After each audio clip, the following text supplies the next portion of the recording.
Plusieurs maisons d'un Boudran de Swawn Ansimjan sont complètement isolées et les habitants ne peuvent même plus en sortir à cause de l'inondation. Le président de la République est donc venu pour apporter son aide pour leur évacuation. Ce dernier a souligné qu'il était urgent de les évacuer, puis par la suite de trouver une solution pérenne au problème des inondations. La réhabilitation des digues se fera une fois que le temps sera sec. Pour en revenir aux sinistrés, ils ont été évacués vers le CEG et le PP de Tanzombat. Étant donné que nous sommes aussi en pleine lutte contre la Covid-19, les mesures sanitaires y sont donc strictement respectées. Dans ce cadre, toute personne présentant des symptômes de la Covid sont immédiatement soumis à un test de dépistage. Jusqu'à présent, aucun des sinistrés hébergés au sein du CEG n'en a présenté. Ces 4 évacués au sein de l'EPP ont été testés positifs et ont été transférés au niveau des CTC. L'alimentation de ces derniers est également assurée par l'État. Mis à part la prise en charge, le président de la République leur a également souhaité un retour à la vie normale après ce drame. Une fois que le niveau d'eau retournera à la normale, des semis et des engrais seront distribués aux cultivateurs. Les Varmours arriveront également au niveau de chaque commune sinistrée, a rassuré le président de la République.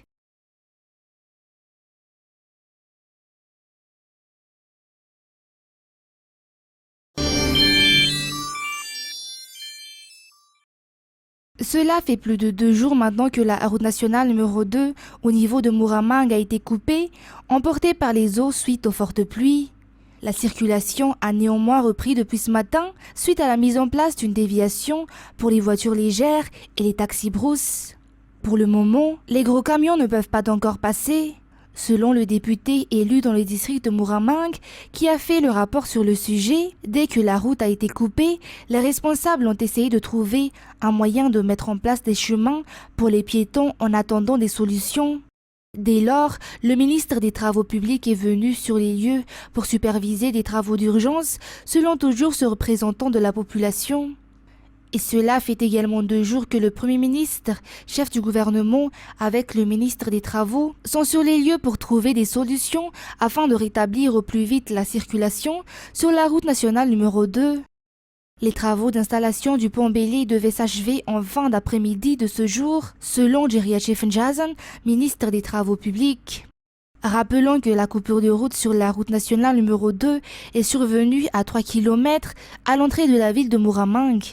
Les gros engins sont sur les lieux depuis dimanche pour dégager les boues en cas d'éventuel éboulement. À l'heure actuelle, 72 citernes transportant chacune 2 300 000 litres de carburant sont bloquées quelque part sur la route nationale numéro 2. Ces derniers sont envisagés reprendre la route une fois le pont Bélier mis en place, d'après les explications du directeur général de l'Office malagasy de l'hydrocarbure ou OMH ce jour. Aussi, nous disposons de stocks suffisants de carburant pour les prochains jours, voire même pour les prochaines semaines. Le stock de super est suffisant pour les 20 prochains jours et celui du gasoil pour les 18 prochains jours, ce qui est également le cas pour les autres régions. Aucune crainte à avoir donc, malgré la coupure de la route nationale numéro 2, rassure le directeur de l'OMH. Face à la hausse du prix du baril sur le marché mondial, qui est désormais à $80, cela n'aura aucun impact sur le marché national, toujours d'après les explications. L'État malagasy échange et négocie avec les compagnies pétrolières pour l'intérêt de la population malagasy. 1,3% des entreprises malagasy, soit environ 10 000 entrepreneurs, ont été notifiés d'un redressement fiscal. Un redressement fiscal qui fait suite à une déclaration fiscale non compatible au contrôle fiscal. Toutefois, ces entreprises ont encore 1 mois pour justifier et expliquer leur déclaration, d'après les explications du directeur général des impôts. Le GEM, groupement des entreprises malagasy, s'en est plaint et on a discuté de cela avec les responsables la semaine dernière. Ces responsables ont déjà accordé un délai d'1 mois à ces entrepreneurs pour justifier la déclaration fiscale avant que le redressement fiscal leur ait été notifié, comme le stipule la loi sur le redressement fiscal. Le secteur fiscal ne cesse d'être amélioré. L'on va également entamer la phase de la digitalisation et du télépaiement d'après les explications du directeur général des impôts.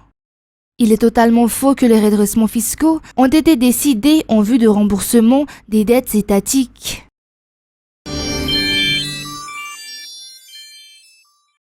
Les pluies vont diminuer pour les 3 prochains jours dans la ville d'Antananarivo. Néanmoins, certaines régions doivent rester vigilantes à cause de fortes précipitations qui risquent de s'y produire d'après les informations fournies par le service de la météorologie via un appel téléphonique ce jour. Par ailleurs, aucun cyclogenèse n'est à prévoir pour le reste de la semaine. Toutefois, nous sommes toujours en période de pluie et donc dans une période cyclonique, alerte la météo. Après la visite effectuée par le ministre de la Pêche au niveau d'une entreprise de production de provende, il y a environ 2 semaines, la signature de convention entre les 2 parties a eu lieu ce jour. Une convention qui vise à multiplier par 7 fois la production des piscicultures à Madagascar. Madagascar dispose de 155 000 hectares de lacs et de 40 fleuves qui font 9 000 km au total. Nous disposons donc de vastes espaces pour promouvoir la pisciculture. Actuellement, notre production annuelle de poissons d'eau douce s'élève à 30 000 tonnes. L'objectif est d'atteindre les 150 000 à 200 000 tonnes par an et pour cela, il nous faudra rénover nos méthodes d'élevage pour ne citer que l'alternative à la rizipisciculture. Cette méthode contribuera également à vaincre la malnutrition car le poisson est un aliment clé de la nutrition. Les producteurs de poissons et les producteurs de provende vont collaborer dans ce cadre. La pisciculture va également être enseignée aux producteurs locaux. Le ministre de la Pêche invite également les pêcheurs à suivre les instructions et consignes en ce temps d'intempéries et d'inondations.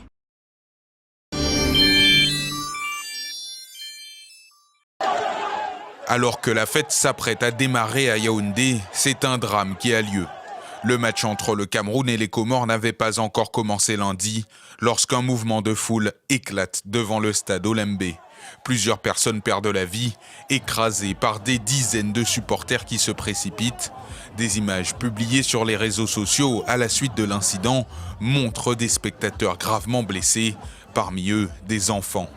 Plusieurs personnes ont été évacuées dans les hôpitaux de la ville de Yaoundé.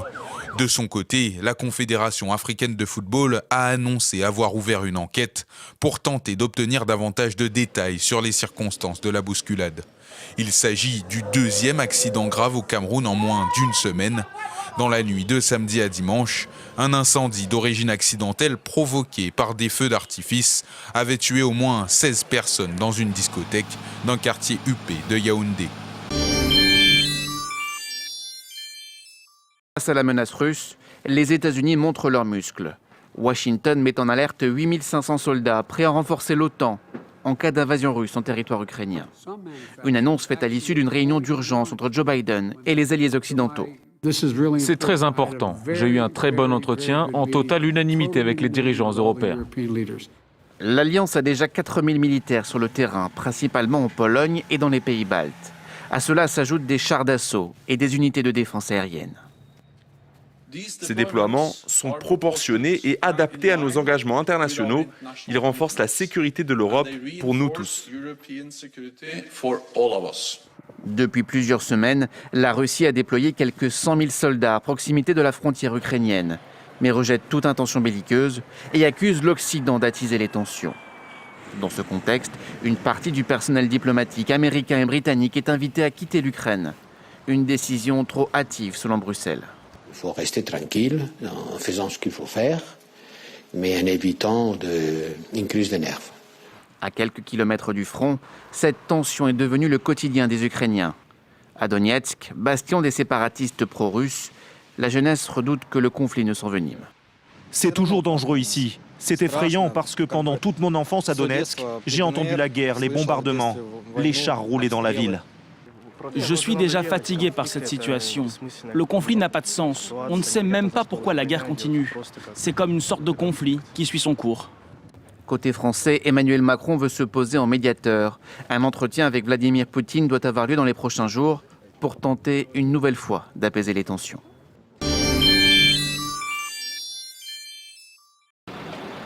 Sous bonne escorte, ces bus quittent la ville de Hasakeh en Syrie.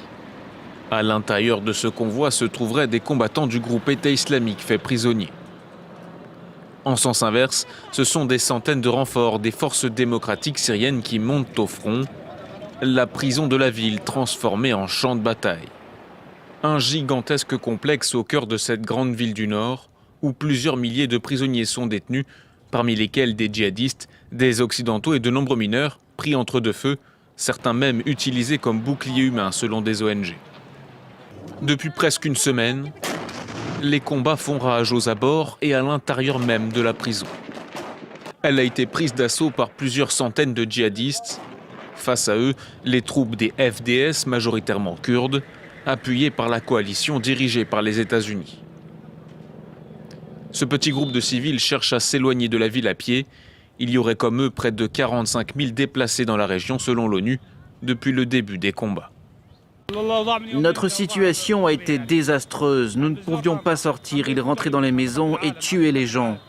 Nous avons réussi à fuir par miracle. Inquiètes, les autorités kurdes ont décrété un couvre-feu dans toute la région pour éviter que les djihadistes ne se mêlent à la population et s'enfuient. Une catastrophe de plus pour ces familles. C'est comme si on était en prison, sans nourriture, sans eau. Les enfants pleurent et il n'y a pas de lait, pas de pain, même pas d'eau. Vaincu en 2019, le groupe État islamique continue de mener des raids meurtriers en Syrie et en Irak.